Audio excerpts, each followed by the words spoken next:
We've got year 1. This is actual data for the year. I started with the net property, plant and equipment brought forward of 200,000. I spent 110 on new assets. I had 40,000 of depreciation. So my net property, plant, equipment carried forward, i.e. the closing value of the year, should be the opening plus any additions minus any subtractions.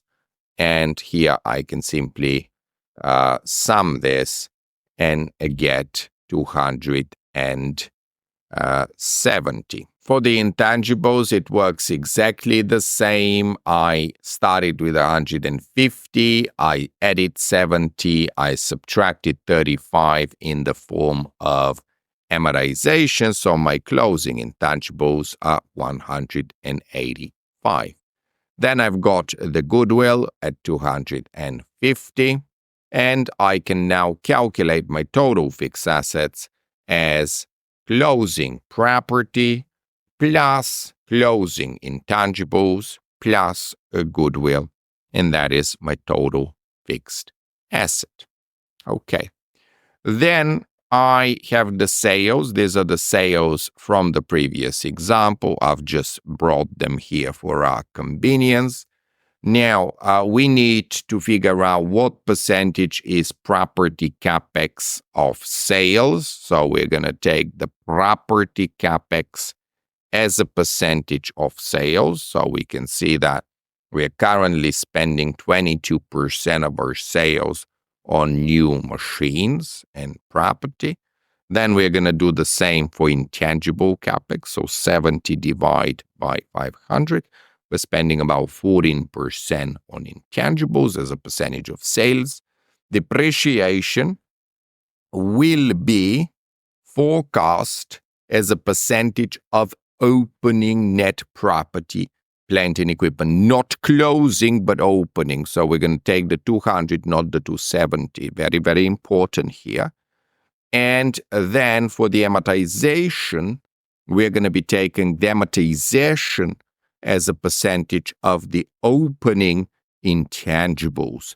Okay, and because in our simple model, we're basically saying, look, these percentages stay at the same value for the duration of the project. I'm just going to point to the original values. But again, you can come back here later and change these numbers up and down as your heart desires.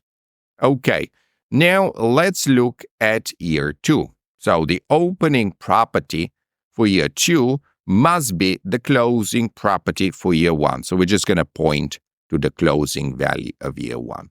The PP&D capex.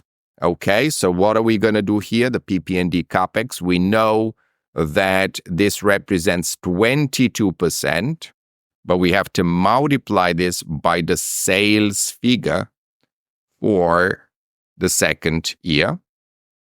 The depreciation is the next item, and we know that depreciation represents 20% of the opening property, plant, equipment for that year.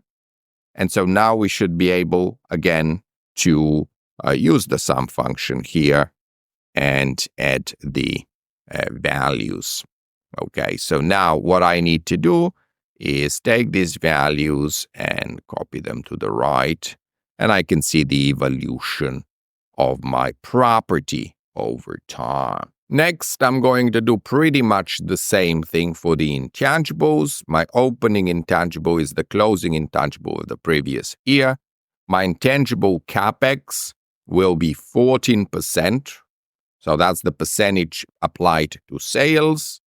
My amortization will be the amortization percentage applied to the opening value of my intangible, and then I'm going to use the sum function again to finish the year, and I am, of course, ready to copy to the right. So these are my intangible values evolving for the next 3 years.